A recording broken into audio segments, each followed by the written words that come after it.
काँग्रेस हा सगळ्या जाती धर्माला घेऊन जाणारा पक्ष आहे, बरोबर. म्हणजे काही पक्षावरती शिक्कामोर्तब झाली की हा आमच्या समाजाचा आहे. काँग्रेसला जवळजवळ 125 ते 30 वर्षाची परंपरा आहे, बरोबर. आज 130 वर्षाची परंपरा असणारा मोठा पक्ष आज रसा तळाला जातो.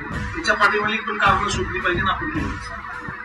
याचा अर्थ तुम्ही त्याच्यामध्ये हे आहे असं नाही. आणि मग काय झालं तर युवा पिढी आज पहा, काँग्रेसमध्ये काम करणारा पोरगा स्वतःहून सांगतो की मी भाजपमध्ये काम करायला निघालो. ही वस्तू येते, आपलं त्याच्याशी दुमत नाही. परंतु काम करत असताना ही युवा टर्न कसा काय झाला, एवढ्या मोठ्या संख्येनं महाराष्ट्रातला नव्हे तर देशातला एकमेव असणारा पक्ष की ज्या पक्षाला किती मोठा इतिहास आहे. काँग्रेसचा खूप मोठा इतिहास आहे. भाजप सारख्यांची कुठे ना का विनापत्याने आज एकमतानं निवड सगळीकडे झाली. राज्यावरती झाली म्हणा किंवा देशावरती झाली. जरी तुम्ही राज्याचं म्हणला की कोणाला तरी हात घेऊन किती मिळवली असेल, त्याच्याशी मी सहमत नाही. कारण त्यांनी आज ती सत्ता मिळवली हे महत्वाचं. आज एवढा मोठा पक्ष पाठीमागे का पडला याचा विचार गांभीर्यानं तुमच्यासारख्या लोकांनी करणं गरजेचं. आणि त्यातून परिस्थिती अशी झाली आजच्या व्यक्तीला की आज तुम्ही एवढे वर्ष काम करून सुद्धा तुम्ही आलाच आहे, बरोबर आहे. आज कामात किती चुका आहेत हे मलाही माहिती आहे. माझे चुलते सुद्धा आमदार होते ज्यांनी देश स्वातंत्र्य केला, पत्री सरकार उभं केलं, प्रति सरकार, त्यांचा मी सक्का पुतणी आहे. ज्यांनी इतिहासात नव्हे तर देशाचं नाव सगळ्या भारतनं जगात गाजवलं, त्यांचा मी सक्का भागचा आहे. गणपत आंबेडकर जे नाव तुम्ही ऐकलं असेल त्यात नोंद झाली. या क्षेत्रात मी काय याच्यात पडलं, माझं घरामध्ये राजकीय याच्यात होतं तर मला हे काय अवघड होतं, काहीच नव्हतं. पण मी एक देवउद्दिष्ट डोळ्यापुढे ठेवली की आपण खऱ्या अर्थानं सगळ्या जाती धर्मांना घेऊन पुढे जायचं. एकाने पूजन हिताय बहुजन सुख आहे या तत्वावरती 12 बलुती 18 पगड जाती सह सगळ्या जाती धर्मांना भारतामध्ये 6763 जाती आहेत. सगळ्या जातीला घेऊन चालू आणि त्या माध्यमातून आज आम्ही महाराष्ट्रात नव्हे महाराष्ट्राच्या बाहेर आम्ही पायर ओढले. आज हैदराबाद सारख्या ठिकाणी आम्ही 30 का विना शाखा केल्या. गुजरात सारख्या ठिकाणी आम्ही 2-4 शाखेवरती पाऊल ठेवलेलं आहे. म्हणजे आम्ही ते प्लसचं गणित आहे किंवा मायनसचं गणित आम्ही ठेवलं. मग हा जो युवा वर्ग आहे असं काय बाजूला जाईल आपल्याला. आणि आमचं सरळ विचार आहे, तुम्ही कोणत्या पक्षाचं काम करा, इथं आता तुम्ही आत आले तुम्ही छावा कसा असं हे सगळ्यांना सगळं दुनियेला माहिती. विरुद्ध वाक्य असं आहे, भीक नको हक्क हवा मिळवेल. आणि भीक नाही मागत कोणतेही सरकार असतो. समजा या मुलाला जे हक्क आहे तिथं एखादं राशन कार्ड अडकलं तो त्याचा हक्क आहे. राशन कार्ड देणं मिळवून घेणं हे आमचा हक्क आहे. तुम्ही तसाच देत मग आम्ही आमचा तिसरा पोलीस सगळं सांगतो.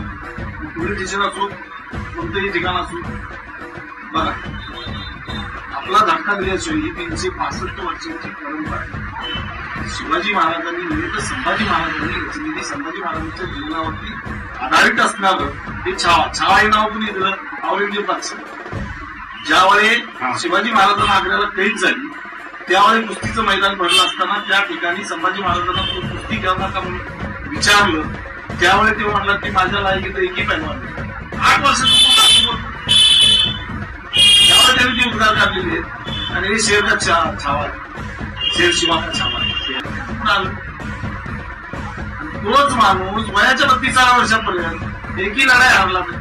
एकही लढाई शिवाजी महाराजांनी उघड्या मैदानावर केली नाही. सगळ्या गनिमी गाड्या आणि ह्या माणसाने 120 लढाया उघड्या मैदानावरती केल्या. कशा पद्धतीने त्या माणसाचे हाल आले त्याच्या पाठीमागला इतिहास आहे. आणि इतिहास लोकांना आम्हाला आजच्या काळात इतिहासामध्ये जायचं नाही. आम्हाला आजच्या काळामध्ये जग कॉम्प्युटरचं आहे. आमची पोरं सगळ्या समाजाची शिकली पाहिजे, बाजारात टिकली पाहिजे. नुसतं नासावरती बाहेरच्याच लोकांनी कब्जा नाही करायचं. आमच्या लोकांनी सुद्धा नासामध्ये घुसलं पाहिजे. एक माणूस आमचा नासामध्ये गेला त्याचं नाव विजय भटकर.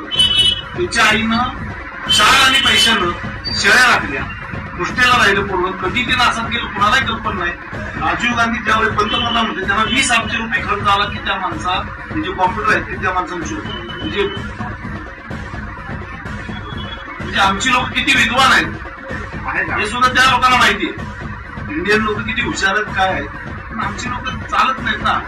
धनगराची जशी मेंढर असतात तशी आमची हे उदाहरण समोर आहे. दरीत गेलं मागणं जाणार, डोंगरावर गेलं त्याच्या मागणं जाणार, कडी कपारीतून फिरत राहणार.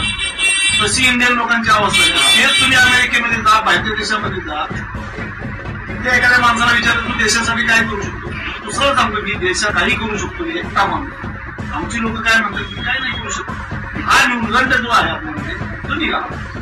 त्यातून आपली लोक शिकली पाहिजे, बाजारात टिकली पाहिजे, तरच आपण नासामध्ये जाऊ शकतो. हा म्हणजे माझं सांगण्याचं तात्पर्य असं आहे, जग चंद्रावर गेले, आपण सुद्धा चंद्रावर गेलं पाहिजे. आपली पोरं चंद्रावर गेली पाहिजे, आपली पोरं शिकली पाहिजे आणि कंपल्सरी इंग्लिश झाली. नाहीतर इंग्लिश शिका म्हणणाऱ्यांची पोरं वाढेल असतात आणि आमची म्युन्सिपलची शाळेत असतात. हा फरक आहे, हा तोडला पाहिजे. आणि ह्या विचारानं ही संघटना पुढे चालली. सगळ्यांना घेऊन कुठल्याही जाती धर्माला माणूस स्त्री पुरुष हे दोनच आम्ही मानतो, बाकी आम्हाला माहिती आहे. अन्याय झालं की आम्ही गप्प नाही. खऱ्या अर्थानं काम करायचं, चांगल्या अर्थानं काम करायचं. सटकून टाकती राख नव्याने जाग पेटू दे आग मराठी गाथा. सटकून टाकती राख नव्याने जाग पेटू दे आग मराठी गाथा. डोळ्यात फुटे अंगार बघा रंगात जागू दे गाज भावा.